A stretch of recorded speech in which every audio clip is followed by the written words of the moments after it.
আসসালামু আলাইকুম। Cooking with মিতে আপনাদেরকে স্বাগতম। আজকে আপনাদের জন্য পাবদা মাছের রেসিপি নিয়ে এসেছি। একটি হাঁড়িতে সরিষার তেল দিয়ে পেঁয়াজ কাঁচামরিচ ভালো করে ভেজে নিতে হবে। পেঁয়াজ কাঁচামরিচ আমি ভালো করে ভেজে নিয়ে এখানে আমি লবণ দিয়ে দিয়েছি আমি 2 টেবিল চামচ, হলুদ দিয়েছি 1 চামচ, মরিচ দিয়েছি 2 চামচ, সামান্য একটু জিরে গুঁড়ো,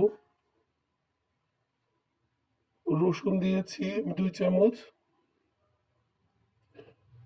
দিয়ে ভালো করে মশলাটি কষিয়ে নেবেন। এরপর আমি এখানে পানি দিয়ে দিয়েছি। পানি দিয়েছি সামান্য পরিমাণে হাফ মগের পানি।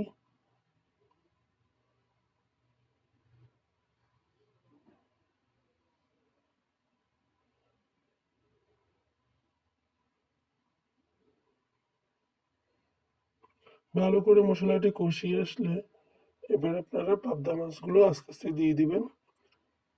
পাবদা মাছ কিন্তু নরম মাছ, এই মাছ বেশিক্ষণ লাগে না হতে। আপনারা খেয়াল রাখবেন, দিতে একটু সাবধানে দিবেন। আর একটু সুন্দর করে গুছিয়ে মাছগুলো দিলে মাছ ভাঙে না, দেখতেও সুন্দর লাগে।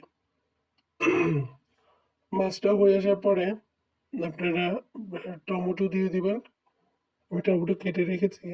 মাছ হয়ে আসার পরে আমি এখানে হালকা একটু টমেটো দিয়ে দিচ্ছি।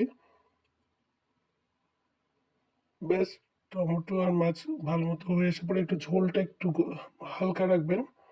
আপনারা এভাবে করে নামিয়ে নিতে পারেন, পরিবেশন করতে পারেন। আর ধনে পাতা থাকলে ধনে পাতা দিয়ে দিবেন, আমি এখানে ধনে পাতাটা দিইনি। যারা আমার ভিডিওটা পছন্দ করছেন তারা প্লিজ লাইক, কমেন্ট এবং শেয়ার করে সাবস্ক্রাইব করে আমার পাশে থাকবেন। আমার ইউটিউব চ্যানেল এবং ফেসবুক আর ইনস্টাগ্রামের